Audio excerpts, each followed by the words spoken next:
और जयपुर में नशे के खिलाफ कार्रवाई। कमिश्नरेट पुलिस की स्पेशल टीम की यह कार्रवाई थी। देर रात एक फार्म हाउस पर छापेमारी की गई। फार्म हाउस में कैसीनो, शराब पार्टी और डांस करीबन 15 युवतियों सहित 50 से ज्यादा लोगों को पकड़ा गया। पैसे, हुक्के, फ्लेवर, कैसीनो टेबल बरामद की गई। 12 लग्जरी गाड़ियां भी जब्त की गई। सूत्रों के मुताबिक 2 दिन के लिए यह फार्म हाउस बुक करवाया गया था।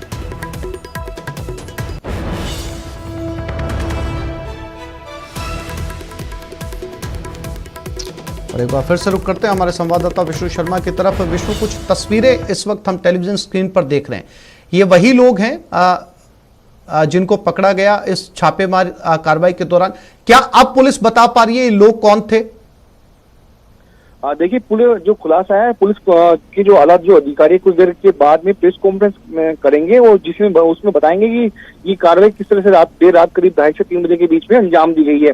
तो फिलहाल अभी केवल तस्वीरें सामने आई है। ये जानकारी सामने आई कि जयसिंहपुरा खोर थाना इलाके में सायपुरा बाग इलाके में ये एक फार्म हाउस था जहां पर ये पार्टी चल रही थी। वीकेंड, चूंकि वीकेंड यानी शनिवार रविवार का दिन था, छुट्टियों का दिन था, तो ऐसे में ये 2 दिन के लिए फार्म हाउस बुक कराया गया था जहां पर दिल्ली और बाहर के कई लड़के लड़कियां भी इसमें शामिल हुए थे, आए हुए थे। लेकिन इस बीच जयपुर कमिश्नरेट की स्पेशल जो टीम है उसको सूचना मिली।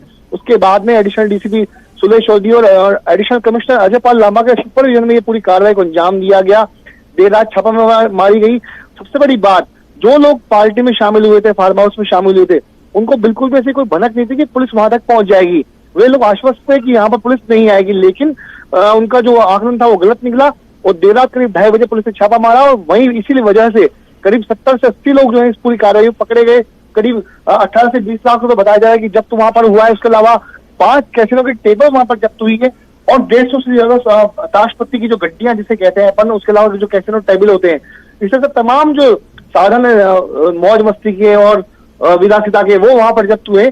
तो फिलहाल पुलिस अब कागजी कार्रवाई में जुटी हुई है और आरोपियों की जो तस्वीरें हैं वो सामने आ चुकी है। फार्म हाउस 2 दिन के लिए बुक किया गया था। दिल्ली के जरिए, दिल्ली यानी इसका कनेक्शन जो है दिल्ली से जुड़ा है बताया जा रहा है। उसके अलावा हैदराबाद का एक अधिकारी भी इसमें पकड़ में आया है। जी विष्णु, कल देर रात की कार्रवाई है। लड़कियां पकड़ी गई हैं, यहां पर लाखों रुपए बरामद किए गए हैं, लग्जरी गाड़ियां बरामद की गई है। सब लोग थाने में पुलिस के पास, इस फार्म हाउस के अंदर तस्वीरें भी पुलिस ने जो है जारी कर दी। बस पुलिस ये नहीं बता पा रही कि लोग कौन है, पार्टी का आयोजन किसने किया था और कौन हैदराबाद के तमाम जो अधिकारी यहां पर पहुंचे थे। बस यही जानकारी पुलिस के पास नहीं है। देखिए, पुलिस के पास जानकारी बिल्कुल होगी और लेकिन जो कुछ एक अधिकारियों से हमारी बातचीत उनको कहना है कि प्रेस कॉन्फ्रेंस इस पूरे संबंध में जारी की जाएगी। लोकल पुलिस से बिल्कुल बात करने से मना कर दिया है। लोकल पुलिस ने फोन भी नहीं उठा रहे जिनको हमने फोन किया। लेकिन कमिश्नरेट के जो अधिकारी हैं जिन्होंने इस कार्रवाई को अंजाम दिया, जिनके सुपरविजन में इस कार्रवाई को अंजाम दिया गया था, वे अब आज जो है इस पूरी कार्रवाई के बारे में एक प्रेस कॉन्फ्रेंस करेंगे जिसमें खुलासा किया जाएगा कि कौन लोग हैं, किसके कहने पर आयोजित किया गया था, किसने इस फार्म हाउस को बुक कराया। तो जो तमाम जो सवाल है सिर्फ प्रेस कॉन्फ्रेंस की वजह से भी बताए नहीं जा रहे। उनका कहना है कि कुछ देर के बाद प्रेस कॉन्फ्रेंस में सब कुछ साफ हो जाएगा ऐसे, इसीलिए बाकी पुलिस के पास अब तक पूरी कार्रवाई है। उसके अलावा जो कागजी, चूंकि लीगल एक मैटर होता है, एनडीपीएस की मुकदमे में दर्ज हो सकते हैं, चूंकि अवैध तरीके से हुक्का यहाँ पे पिलाया जा रहा था, शराब पार्टी यहाँ पे थी, डांस बार यहाँ पर चल रहा था, डांस के लिए लड़कियां यहाँ से बाहर से बुलाई गई थी। तो ऐसे में अलग अलग कानूनों में जो धाराओं में मुकदमा दर्ज करके ये कार्रवाई की जाएगी। इसीलिए अभी फिलहाल कानूनी जो लीगल जो कार्रवाई होती है, कागजी कार्रवाई होती है, वो देर रात की बाद में चल रही है। आरोपियों के नाम, पते, वे लोग कहाँ से आए थे, किसके कहने पर आए थे, कौन किसको साथ में लेकर के आया था, क्या कोई साधारण पार्टी के लिए आया था या किसी के उकसावे पर आया था, ऐसे तमाम सवालों के जवाब जानने के बाद ही अब जो प्रेस कॉन्फ्रेंस होगी उसमें कार्रवाई की जाएगी। जी, जानकारी के लिए आपका धन्यवाद।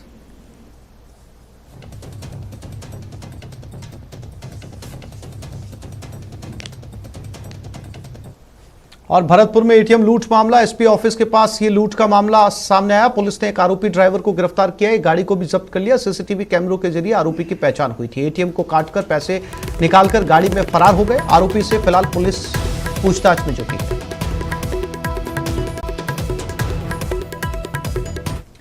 प्रदेश में मौसम विभाग का अलर्ट। करौली, सवाई माधोपुर, बारां, झालावाड़, कोटा, बूंदी में भारी बारिश की चेतावनी। धौलपुर, भरतपुर, अलवर, जयपुर, सीकर, झुंझुनू, अजमेर, भीलवाड़ा, चित्तौड़, प्रतापगढ़, बांसवाड़ा में भी झमाझम के आसार बने हुए हैं।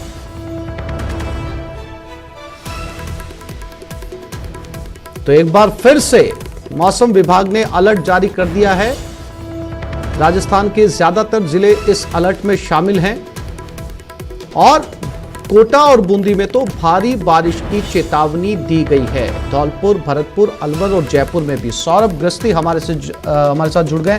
सौरभ, एक बार फिर से जो है वो मानसून जो है वो जाते जाते एक बार फिर से जो है वो राजस्थान में बरसने के कगार पर। जी बिल्कुल, देखिए अभी मानसून को जाने में 1 महीने का वक्त जो है वो बचा है, लेकिन उससे पहले पश्चिम बंगाल में कम दबाव का क्षेत्र जो है वो बना था और उसके अब डिप्रेशन में जो है वो तब्दील हो गया और धीरे धीरे आगे बढ़ रहा है। इस लिहाज से आज जो है वो प्रदेश के अधिकांश हिस्सों में मौसम बदलने की संभावना जो है वो बनी हुई है और यही कारण है कि मौसम विभाग ने कुछ जिलों में ऑरेंज अलर्ट जारी किया है, यानी वहां पर भारी से भारी बारिश जो है वो हो सकती है। उसमें पूर्वी राजस्थान के जो जिले हैं खासतौर पर वहां पर जो है वो बारिश हो सकती है। इसके अलावा जो धौलपुर, भरतपुर, अलवर, जयपुर, सीकर, झुंझुनू ये इलाके हैं, यहाँ पर भी बारिश की संभावना जो है वो मौसम विभाग ने जारी की है। हालांकि ये भी मौसम विभाग का कहना है कि अगले 24 घंटों में ये जो सिस्टम है वो और कमजोर होने की संभावना है। इस लिहाज से अगले 24 घंटे तक जो है वो प्रदेश के इन हिस्सों में अच्छी खासी बारिश जो है वो हो सकती है। इस साल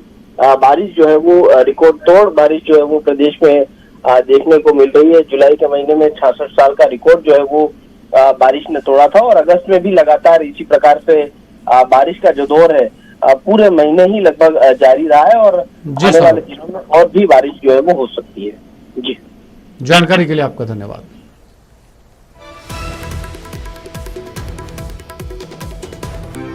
और भारी बरसात की वजह से नदी नालों में उफान है। अब आपको जम्मू कश्मीर के राजौरी की तस्वीर दिखाते हैं।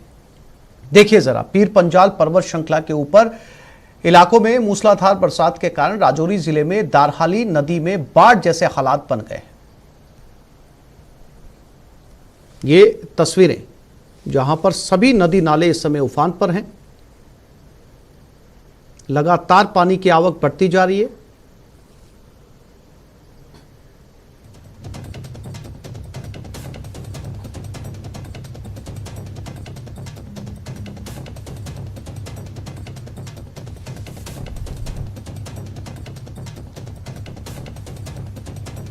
प्रदेश में लंपी वायरस संक्रमण रोकने की कवायद जल्द खरीदी जाएगी 26 लाख गोट पॉक्स वैक्सीन। राज्य सरकार ने वैक्सीन खरीदने की प्रक्रिया तेज कर दी है।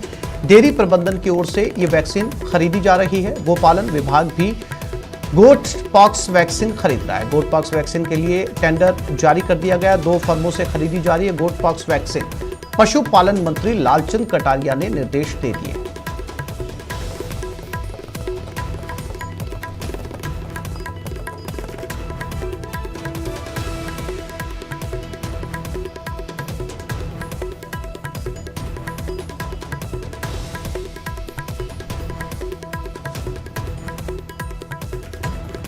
आजादी के अमृत महोत्सव के मौके पर बीएसएफ जवानों का जनता से सीधा जुड़ाव पिछले कई दिनों से देखने को मिल रहा है।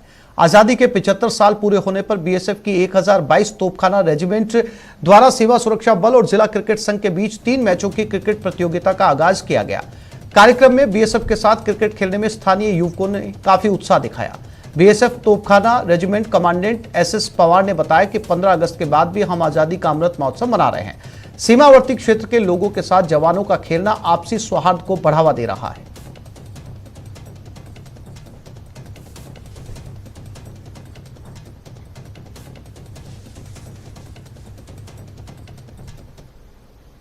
जो है जैसलमेर जिला क्रिकेट के साथ में बीएसएफ पार्टी का मैच हो रहा है।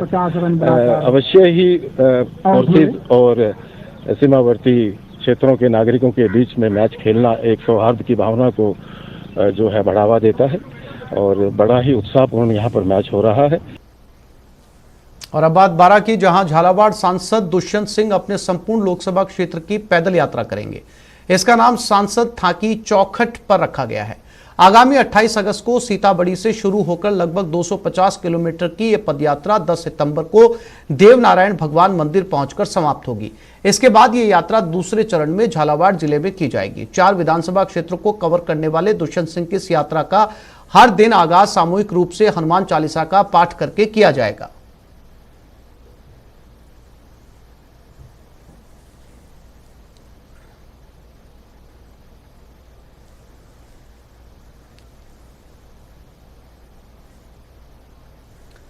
चिकित्सा मंत्री प्रसादी लाल मीणा ने बीजेपी पर जमकर हमला बोला। लालसोट में मीडिया से बात करते हुए चिकित्सा मंत्री प्रसादी लाल मीणा ने कहा कि जालोर की घटना के लिए बीजेपी जिम्मेदार है। अभी तक बीजेपी के स्थानीय एमएलए ने इस घटना की निंदा भी नहीं की और बीजेपी के अन्य नेताओं ने भी नहीं की। उन्होंने कहा कि प्रदेश में किसी भी अपराध के होने पर आरोपी की गिरफ्तारी होती है और उसको शीघ्र सजा दिलाने के लिए चालान भी पेश किया जाता है। लॉ एंड ऑर्डर तो बीजेपी का खराब है, जालोर जैसी घटना पर चुप है। कांग्रेस कमेटी के हमारे अध्यक्ष जी ने दे दिया 8 लाख रुपए जो उसको मिलता है सहायता का, वो सरकारी सहायता मिलेगी। निश्चित रूप से घटना दुखद घटना है, ऐसी घटनाएं नहीं होनी चाहिए। ये सब बीजेपी के लोग क्यों चुप है? बीजेपी का लोकल एमएलए भी मानी गया, वो भी आलोचना नहीं कर रहा है। पूरी हाईकमान बीजेपी की नहीं कर रही। इसका मतलब कहीं न कहीं इसमें बीजेपी वालों का हाथ है। इसलिए इसकी सच्चाई जान के SIT बना दी मुख्यमंत्री जी ने। SIT जल्दी जाँच करके इसके उनके खिलाफ चालान जल्दी पेश करके जल्दी उनको सजा दिलाएंगे। तो इस बुलेटिन में फिलहाल इतना ही। नमस्कार।